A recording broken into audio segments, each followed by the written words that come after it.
Geek Therapy Radio. So sorry, but you're going down.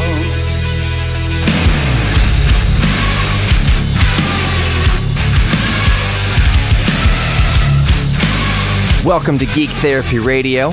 I'm your mental curator, Johnny Hemberger. Of course, we open the broadcast by letting you, the listener, know that the broadcast, since it is the year 2020, the broadcast is promotion for the podcast. So make sure you check out the Geek Therapy Radio podcast. I have at least 3 podcasts per week, I guess, on average now, where I get to delve into a little bit more depth with each subject. For instance, whereas I have to chop up the broadcast to 4 segments of concise length. In the podcast, I can talk at length, sometimes for 40 minutes at a time or more on a single subject and really deep dive into it, really go off the rails with it, follow the rabbit trails of geekiness for different subjects in the podcast. So in your favorite podcast player, just search for Geek Therapy Radio, find the red, black, and white color scheme, and you know it's me, you know it's the good stuff, you know it's Geek Therapy Radio. Okay, so we have a few topics to get to this week, I am sure. I have a few, if you heard in the background, little clinking here. I've been messing around with cassette tapes. My last show actually was recorded to cassette tape. Usually when I record shows to cassette tape, not like it happens every single time or every single week, but I reveal at the end, surprise, you've been listening to cassette tape. Now I know listening to an AM radio broadcast, there's no way for you to really tell what medium I've been recording the show on to, but when you go back and listen to the podcast in much higher digital fidelity, is there a little hiss? What is that nuance that I hear in the background there? Surprise! Some shows have been recorded to cassette tape, but that's not what I've recorded to today. I do want to talk about reel-to-reels later. I don't know if we're going to get to it in this segment, since the first segment is the shortest segment, but I definitely going to talk about reel-to-reels, because that... Sometimes when I struggle somebody asks me, what are you going to talk about on the show this week? Well, usually I talk about what I'm geeking out the most about in a particular week, in the past, few days, what have you. And this week I've been cruising around eBay. I know that a lot of us do that from time to time, especially us geeks, and we're all geeks about something. We get onto eBay sometimes and peruse things that will help us move our geek things forward, or enable our geek things, or feed our geek things. So I've been on eBay looking at reel-to-reel tape machines from Tascam, TIAC, Akai, Otari. That is Otari with an O, Otari tape machines. What else? Others, Sony's made reel-to-reel machines, but I've been looking for a decent reel-to-reel machine. But I've also been looking at cassette decks. I know here at the radio station, we used to have Tascam 122 Mark IIIs, which were arguably, they were industry standard cassette decks. You would find them in recording studios. They were mastering quality cassette decks. We used them in the radio station. I know we have a few in the basement. I'm trying to talk to the engineer to let me have one, because maybe not have one, but I would gladly pay for one, and he knows it would go to a good home. If no one claims it, if no one does anything with it, it's just going to wind up in the dump, and that's a shame. It's the same thing that happened with reel-to-reels, and it's just the natural progression of history, but there are still some of us out there who recognize the benefits of reel-to-reel tape, even over cassette tape, and even over vinyl records. We'll get to that coming up here shortly in Geek Therapy Radio, but the first subject I wanted to touch on, the first story I wanted to mention, is a few weeks ago, I talked about at length, I think, was it just in a podcast? I think it was just in a podcast, about the Nintendo PlayStation, that back in 2015, the only known example of prototype Nintendo PlayStation was unearthed in a private collection in an attic, and it went to auction. Now, without going into too much detail about the Nintendo PlayStation, no, it definitely was a broadcast. Sorry, these bits of information just fly to the front of my brain sometimes. The Nintendo PlayStation, just in brief, before the Sony PlayStation came out that we know and love today, the PlayStation 1, PlayStation 2, PlayStation 3, PlayStation 4, and the PlayStation 5 that is set to launch this year. Sony was in bed with Nintendo, since Sony before that point, before the PlayStation 1, as it's kind of like World War I. Did they call it World War I before we had World War II? No. It was just the Sony PlayStation. But before the Sony PlayStation, Nintendo and Sony were in bed because Sony had never created a game console before then. That wasn't their area of expertise, so they contracted with Nintendo to develop a system with Nintendo, and it was going to be called the Nintendo PlayStation. Long story short, there was a falling out between Sony and Nintendo, and only roughly about 200 prototype Nintendo PlayStations were ever built, for their internal testing and their internal prototyping, internal programming, game testing. But only one is known to be in existence. I hesitate to call it circulation. It's not circulation, but only one working prototype is known to exist. Only one known prototype has ever been found. That means the other 199 or so prototypes either made their way to a landfill, possibly out to private ownership, but all we know for sure is in this world, only one is out in the wild, and it went to auction. So a few weeks ago, I was speculating, well, how much could a Nintendo PlayStation possibly go for? And I was being conservative. I said, I don't see it going for more than between $50,000 and $75,000. And even that, I know if you're listening to the radio and you don't know video game culture, even that sounds like a ton of money, just a ridiculous sum of money. I couldn't even in my own mind believe that even a prototype game console could go for more than that. I was being extremely naive. The Nintendo PlayStation, the only known one to exist in the world, sold at auction recently, just a few hours ago as of recording, for wait for it, $360,000. $360,000. I was way off with my $50,000 to $75,000 estimate. Apparently they had an offer before the auction, a few months before the auction, or sometime before the auction for $1.2 million. And the owners held out thinking that maybe they could possibly get more at auction. No. So in the end, it didn't work out. It is the most expensive single piece of video game memorabilia ever to be sold at auction, ever. But $360,000 for that, for the Nintendo PlayStation, the only known working prototype of the Nintendo PlayStation. All right, more Geek Therapy Radio coming up. Let's talk about reel-to-reels because I've been geeking out about that recently. Don't go anywhere. We'll be right back.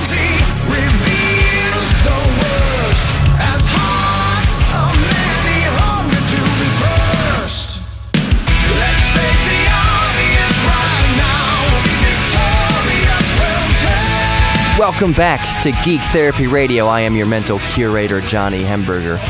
The previous segment, we talked about the Nintendo PlayStation, the only known prototype of a marriage between Sony and Nintendo's PlayStation to ever exist, recently sold at auction for $360,000. And a few weeks ago, I speculated that maybe it would sell before $50,000 and $75,000. I was way off with that. Again, if you're just joining us, it is the single most expensive piece of video game memorabilia, single piece, ever sold at auction, ever. By quite a large margin, actually. It's one of those things, when I was talking with my wife about it a few weeks ago in the broadcast, she couldn't understand why something like that would even go for $50,000 to $75,000, as was my estimate. And naturally, it's the same thing with cars and in any other sort of collectible. I made the analogy that the Mona Lisa, if you didn't know that it was made by Leonardo da Vinci or any of the history behind the Mona Lisa, it's not that spectacular of a painting, but once you attach the history to it and the artist to it, it becomes all that much more valuable. So while the Nintendo PlayStation doesn't look like anything more than just some random video game system to the layperson, to the keen eye, to somebody, it was worth $360,000. So speaking of things that are old and arguably obsolete, let's talk about reel-to-reel tape machines, because that's what I've been geeking out about over the past week or so. Just cruising around eBay auctions, looking and dreaming and wishing, thinking about how I could justify it. And I'll tell you what kind of sent me down this rabbit trail. And I think a lot of people who are into old vintage hi-fi systems, stereos, Marantz receivers, tube amps, and all that kind of good stuff will kind of enjoy at least listening to a discussion on reel-to-reel tape machines. So what got me down this kick is I'm somewhat of a collector of cassette machines. Especially, I have a soft spot in my heart for Tascam units. So I'm staring right now, I'm in my man cave right now, I'm staring at my Tascam MIDI Studio 644. It is the pinnacle of 4-track cassette recorders. In my closet, I have its big brother, the Tascam 688, which was Tascam's last hurrah before going digital, and it crammed 8 individual recording tracks to standard Type 2 high bias cassette tape. A lot of us, even those who have a passing remembrance of home recording back in the 70s, 80s, and 90s, have at least come across or seen or had a buddy who recorded demos to a 4-track cassette recorder. Tascam took us so far to cram 8 tracks on a cassette recorder. So you can have 8 tracks for drums, bass, guitar, vocals, overdubs, all that kind of stuff. 8 tracks on one cassette tape. Naturally, that tape machine runs at a very high tape speed. You can't even select the normal tape speed. It runs at a high tape speed and requires Type 2 high bias cassette tape. I'm also looking at my pile of cassette tapes over here. So I've been on this cassette kick. Last week's show was recorded to cassette tape on the Tascam 644. But since I have such an affinity for cassette tapes, I'm looking at a Sony cassette deck over here. Sony TC-K615S. It is an awesome tape deck. It has bias calibration. You can actually set the bias tones and calibrate the bias per tape. So it has very fine controls over it. It was able to extract the most headroom and dynamic range possible out of any cassette tape that you put in there, whether it's a normal bias, high bias, Type 3, or metal. You could bias per tape, and you get some jaw-dropping results on it. Dolby S noise reduction. The picture I'm painting here is that it's a very high-quality unit from an era when CD became dominant. Compact disc was dominant by the year 1993, but that means you had some of the best cassette decks ever to be created in the early 90s. Some would argue that the 80s were the best era for cassette decks. You have the Nakamichi cassette decks. All I can tell you, the only prosumer cassette deck that I own right here is this Sony. Sony made such great products back in the day. They still make good products today, but there was a heyday where Sony was just the brand, the image of high quality. If it wasn't a Sony, it was just a piece of garbage. So I am so happy to have the Sony cassette deck. Back when my dad was alive, he was going to throw this cassette deck away. All it needed was some new belts and a little TLC. I said, "Dad, that was a $400, cassette deck back in 1993. Even adjusting for inflation, who knows what it would be worth now? Close to $1,000 if it existed in a store today." He said, "If you can fix it, you can have it." So I took it and I fixed it, and there's just a wonderful, wonderful cassette deck. Anyways, yes, got me under reel-to-reels, mostly for multi-tracking purposes. So I've been looking for 16-track, 1-inch reel-to-reels. For some reason, I was looking, getting ahead of myself, I was looking at 2-inch, 24-track reel-to-reels, the stuff that they use in professional recording studios. You could spend $500,000 on a good 2-inch 24-track reel-to-reel in world-class recording studios. But there's no way. That's not even in the realm of possibility. So I was looking, how much is a decent reel-to-reel now? 1-inch 16-track. That's about all I could possibly realistically use in my home recording setup at any given time. 16 tracks is plenty to work with 1-inch tape. So I'd say roughly between $1,500 and $5,000 for a 16-track, depending on depending on condition, of course. We can talk all day long about different prices of different reel-to-reels, whether a reel-to-reel is worth it or not.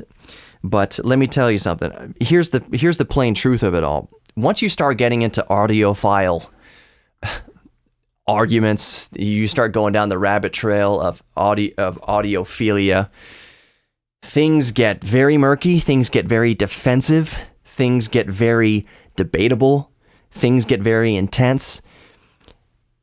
There's a lot of people out there still who don't understand why vinyl records have made such the resurgence that they have. Vinyl records is the top-selling physical media again. So people are buying more vinyls now in 2020 than they're buying CDs.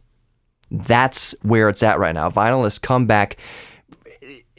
There's a double-edged sword there. There's two sides to that. The reason why it's the most sold physical media is because by and large, by a long shot, we are consuming music through digital streaming. We're downloading our music digitally. So there's not many people buying physical music media anyways, but of the people who are buying physical music media, vinyl is the top dog right now in the year 2020. And vinyl certainly has its place. I'm looking right to my right. I have a Denon turntable with an Orderphone Blue cartridge on there. The cartridge cost more than the turntable itself. So why reel-to-reel? Why is reel-to-reel making a comeback in audiophile communities? Why am I looking at reel-to-reel? I go back to what I mentioned earlier, where I started mentioning earlier. Most of us have not had the privilege, and certainly those of us who have probably don't remember that far back to what reel-to-reel sounded like, or didn't have a great reel-to-reel deck. Back when I went to recording engineering school, I did have access to all the reel-to-reel decks that I could possibly want to hear. The best 24-track 2-inch reel-to-reel, Otari and Sony machines and MCI reel-to-reel recorders. We'll get into what that sounded like in the next segment. We'll jog some nostalgic memories. I'll help jog your memories if you're of a demographic to remember how reel-to-reel sounded. Maybe you're an old engineer and you worked in recording studios in the past. Let's talk about how good reel-to-reel sounded and what advantages they have over even vinyl records. More Geek Therapy Radio coming up. I'm Johnny Hemberger, your mental curator. Don't go anywhere.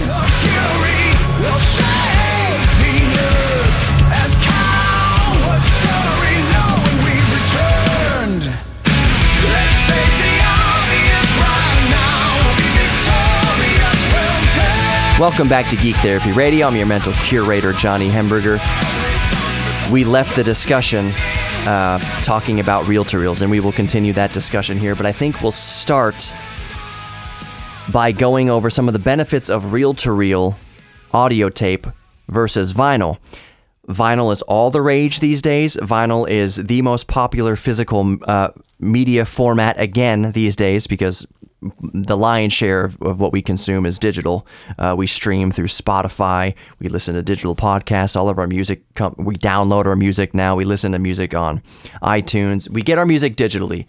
So that the best-selling medium, physical medium right now is vinyl.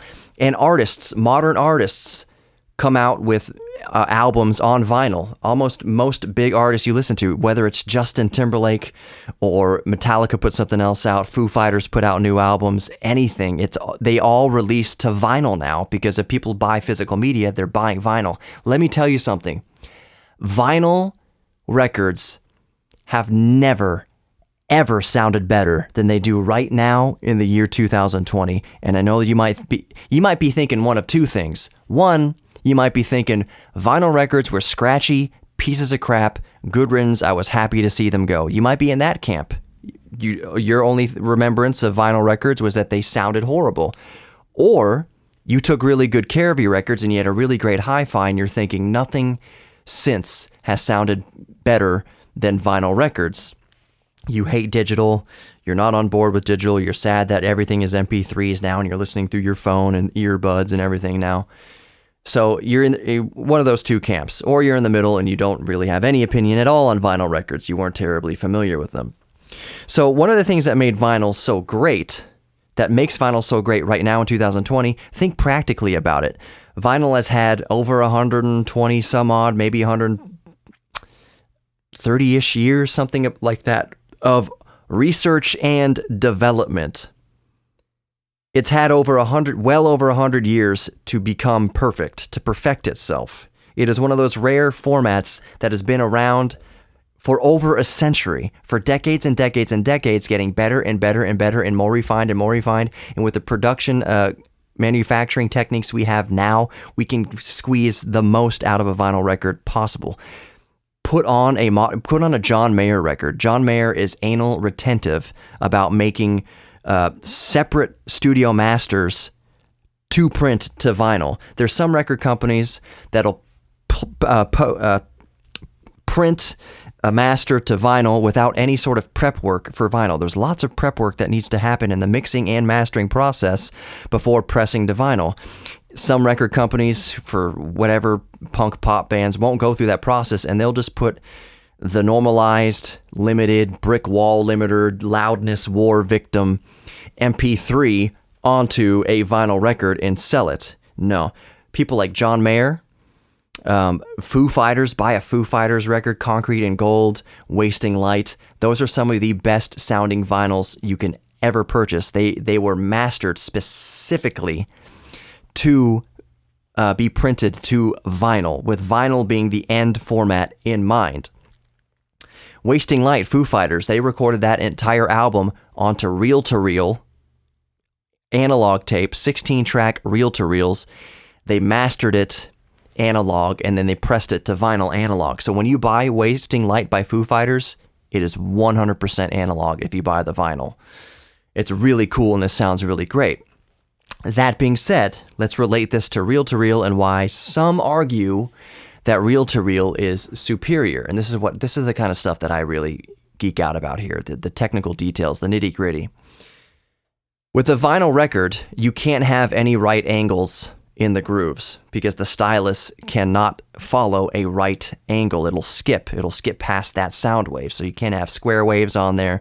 You can't have bass that's too heavy. The bass that is on there has to be mixed center. You can't have it's not ideal to have any bass frequencies panned left or right. You want to keep it dead center for all the energy and for most efficiency. Also, most importantly, on a vinyl record, the most dynamic range, the best signal to noise ratio, the best response you're going to get from any program material, from any audio material, is going to be on the outer edges of the vinyl record. That's where songs sound best, on the outer edges, because there's more real estate, there's more distance, there's more circumference on the outer edges, means you can put way more information on the outer edges. All the grooves and the sound waves have room to breathe out there.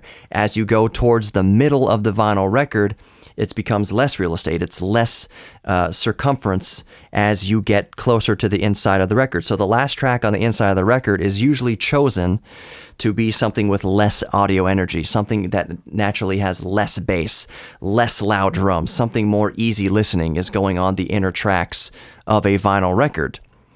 So vinyl sounds great, especially the outer tracks of a vinyl record. However, with reel-to-reel, it is argued that there is no more pristine listening than listening to something that has been recorded onto wide reel-to-reel tape, because you don't have any of that outer edge to inner edge discrepancy, loss of quality. It is uniform from the start of the tape to the end of the tape. There is no circumference that narrows down to deal with. It is all just 1-inch tape all the way through, so there's no degradation in quality or overall volume or dynamic range as you go through the tape. So you also do not have to master an album specifically to go to analog tape. What that means is that you get the full engineer's concept, the full artist concept, the full creative concept that goes down in its entirety as it was imagined by the artist, as it was performed by the musicians, goes down unmolested to reel-to-reel tape, versus the engineers having to pan bass frequencies more to the center, make sure that there's no square waves, make sure that there's no clipping or anything like that, no undue harshness in the program material. There's all sorts of concessions and considerations that have to go into producing something for vinyl. None of that applies to analog tape. We're also talking about reel-to-reel tape that plays at such a high tape speed, 30 inches per second, 15 inches per second, 7.5 inches per second, versus cassette tape that runs much slower than that. So you have much thicker, wider tape. So think of like a strip of duct tape compared to a strip of Scotch tape. The more stuff is going to stick to the duct tape than it's going to stick to the Scotch tape. So the reel-to-reel is the duct tape. A lot more sticks to it. You can have so much more energy, so much more dynamic range, so much more signal-to-noise ratio happening with reel-to-reel tape than you have with cassette tape. And nothing's being digitized. Nothing's being quantized. The audio file is not being chopped up into 44,000 pieces per second, 96,000 pieces per second, maybe 192,000 pieces per second and onwards. It's just the pure analog sound wave. That means when the musician strummed their acoustic guitar, you are hearing the strum unmolested from that acoustic guitar virtually as it happened, saved forever in time. You are hearing the most pure reproduction of the instrument. The snare, the bottom snare on a snare drum, there's so much happening, so many harmonics happening that are lost arguably in digital. That is all there. All the air of the instrument, all the air in the room that the musicians performed in is still there on reel-to-reel tape. It is an unmolested analog signal that has not been chopped up digitally at all. It is the most faithful reproduction of the music possible. Now, this is what I touched on going out of the last segment. I had the privilege when I went to sound school to work with 2-inch 24-track tape machines, MCI, Akai. Listening to those, $100,000 tape machines through $100,000 speakers, and I get this is complete privilege to have listened to something like that through a system like this. Ribbon tweeters, all that good stuff. I have never heard anything sound as good as just playing the snare drum, the drum track off of that 2-inch tape machine through high quality speakers. It sounded like the drum. It sounds cliche. It sounded like the drummer was in the room. I have never heard anything like that before, and I thought I would never hear anything like that again. We're so spoiled with with digital mediums, 24-bit, even now 96K. That's been around for forever. 192 24-bit. We have such high quality digital audio now, but still, I'm telling you, and I know a lot of you listening would agree with this. Nothing, absolutely nothing sounds better than something recorded onto high-quality reel-to-reel tape. The thing is, that costs money. As with anything reproduced at high quality, no, it's not going to be $200,000, a lot of money like it was in the recording studio, but it's a dragon that audiophiles chase. We'll talk more about probably audiophilia coming up in the last segment here of Geek Therapy Radio. Before we move on to maybe something else, coronavirus, South by Southwest. My goodness. More Geek Therapy Radio coming up. I'm your mental curator, Johnny Hemberger. Don't go anywhere.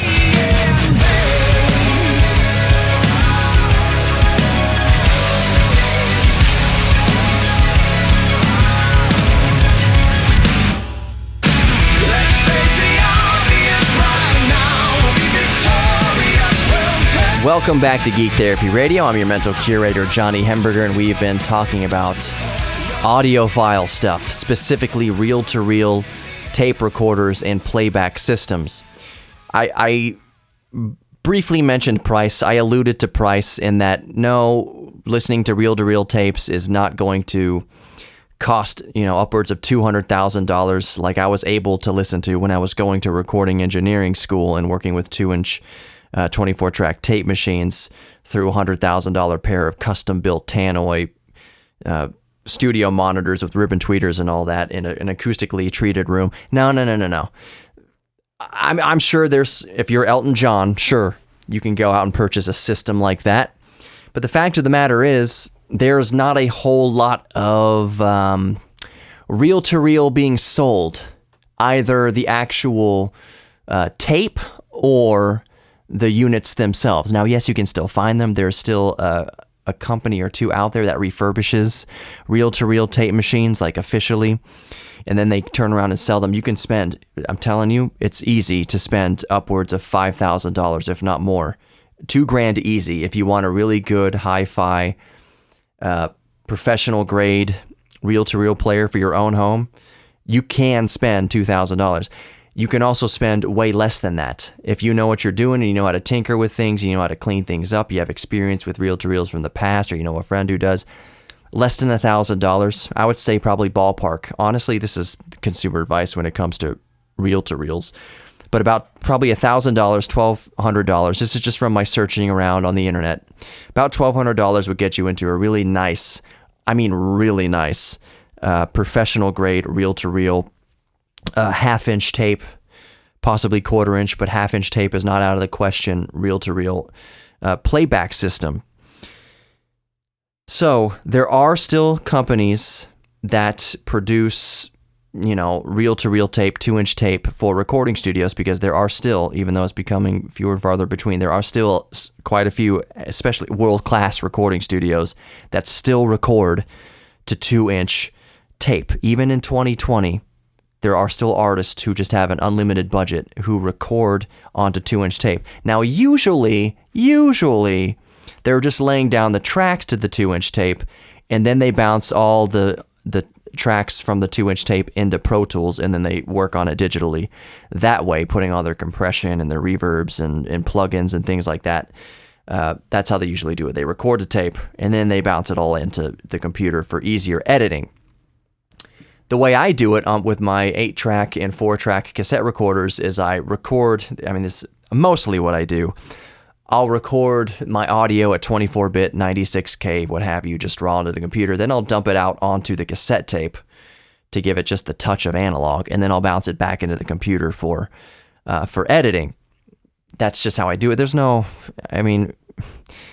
is not the ideal way to do it, but that's just something I have fun with. I'm not changing the world here with any of this stuff. It's just something fun that I geek out with. But back to price of reel-to-reels. You can buy new albums pressed to reel-to-reel. And do you know how much those albums cost? The good ones, the audiophile grade ones, the ones that people seek out, and they're custom made, custom pressed per order. $450 to $500 per album. $450 to $500 or more per album on reel-to-reel. When you consider what you're getting, though, if you're that type of money to throw around, let's say you have a $5,000 reel-to-reel at home and you're really serious about it for some album, you're not buying it all the time. How much do you spend on golf clubs? Some people spend thousands of dollars playing golf. All hobbies cost money. I really love it when hobbies are cheap, but the reality is a lot of hobbies do cost money. Rebuilding old cars, customizing cars, we all know that kind of. A lot of us have been down that path. So $450 for an album. But the thing is, most of these, let's say you want the latest John Mayer album on reel-to-reel. Usually what happens is they have the actual master reel-to-reel tape, and they print off a reproduction from that pure master that they then ship to you. That's why it's $450 to $500. It is just, the first time you play it is going to be the most perfect, pristine reproduction. That's the closest you can get to the artist performing for you than going to Carnegie Hall yourself. That's what reel-to-reel affords you, and if it's worth it to you, then $450 or $500 once in a while for your favorite artist to get their album on reel-to-reel, if the album was recorded analog in the first place, that's worth it to some people who are into the hobby. All I want, I'm a simple man, I just want a 2-track, half-inch reel-to-reel deck. I would be so happy. If you're listening, holy crap. If you're listening and you have one of these things and you would like it to go to a good home, GeekTherapy at iHeartMedia.com. That's my email, GeekTherapy at iHeartMedia.com. Also go to the website if you want to contact me through there, GeekTherapyRadio.com, www.GeekTherapyRadio.com. Also all the social media, Facebook, Instagram, YouTube, Twitter. It's all just Geek Therapy Radio. If you have any old electronics like that, I am just a absolute sucker for analog equipment. I'm good on vinyl, but if you have cassette decks, I would love to know what old cassette decks, even if you think they're just worthless, if you're just looking to get rid of something. I know my wife would hate to hear this. It'll be case by case basis. I'm not going to take everything that you offer to me. Absolutely not. But if I see, oh, that's an actual gem you have there, I'm interested. So Geek Therapy at iHeartMedia.com. That's the email. That's the direct to me. I could give out my personal email, but no. GeekTherapy at iHeartMedia.com. Do you have a reel-to-reel? One of my friend's dads had a reel-to-reel unit that he said, I'm just throwing away. Do you want it? And I said, sure, I'll take it. But I never did anything with it. I wasn't jonesing for it at the time, and it sat around for a few years, and I wound up just tossing it out. It was broken. It didn't work. I have some reels around. My dad recorded some stuff onto reel-to-reel. Of course, my dad, working in radio and broadcast and everything, had some reel-to-reels. So I have some reels laying around that I would like to play back. I think they're half-inch reels, 7-inch, some 10-inch diameter reels. I just want to get... I'm geeking out and jonesing about reel-to-reels. I could talk about that the whole show. And wouldn't you know it, I pretty much did. I'm looking at a Sony Walkman up there next to my Commodore 64, which is sitting on top of my Atari ST. This is the Geek Room, and all of that's sitting underneath an old CRT monitor. Okay, so something a little bit more topical, and sometimes I generally stay away from more current events on Geek Therapy Radio. I generally try to keep things evergreen. Usually, for the most part, and my regular listeners are thinking, you talk about some specific dated stuff from time to time. No, this particularly stands out to me. They've canceled in the year 2020 due to coronavirus, the fear of coronavirus. They have canceled South by Southwest. Canceled it.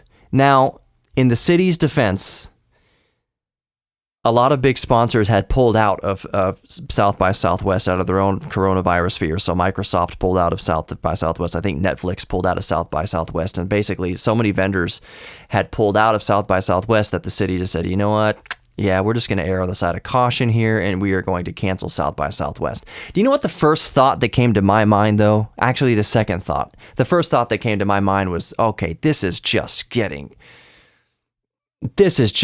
nutty now. How much of our lives are we living, are we altering just out of the fear of coronavirus versus how dangerous it may or may not be? I completely understand containment. I am not doubting medical professionals, anything like that.